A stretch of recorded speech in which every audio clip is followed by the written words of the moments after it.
This is Philip Chao. I'm the founder and chief investment officer of Experiential Wealth. So at the end of the first quarter 2023, we look back and we think a little bit about the often talked about three scenarios: no landing, soft landing, hard landing. Let's start by thinking about what no landing means.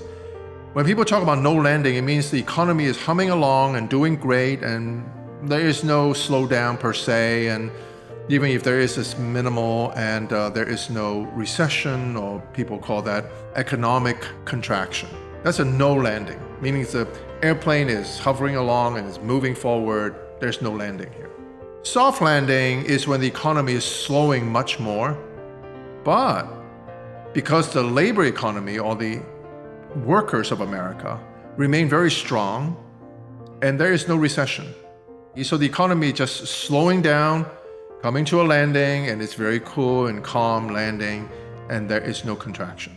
The third is hard landing. Well, basically means we crashed. It basically means there is a recession.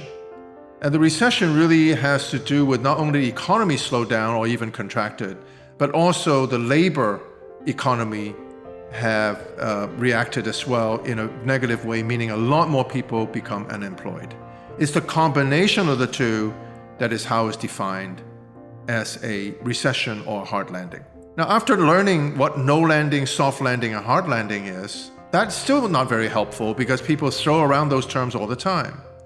So when people throw around those terms, I think what they are really saying is there a no landing, soft landing, or hard landing this year? They just don't finish that sentence.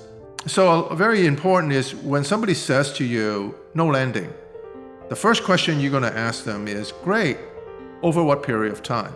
Because eventually every plane will land.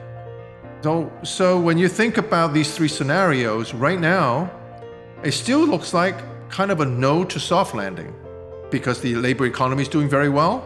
Yes, the overall economy have grown slower, so it looks more like a soft landing because as long as the labor economy continues to be robust, everybody's employed, or a lot of people are employed, and very low unemployment rate, hard landing is not in the cards.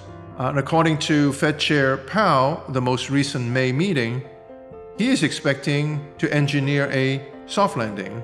In other words, no recession. I hope that is the case. Of course, nobody wants a hard landing. I do not feel that way for a number of reasons, and one of which is really the impact of the interest rate hikes that we had experienced. The impact of that have not been felt yet. So I think we're still early, so it is possible that we have a soft landing or even no landing this year, becoming less likely to be no landing, but maybe soft landing. But next year we may end up having a hard landing. So stay tuned.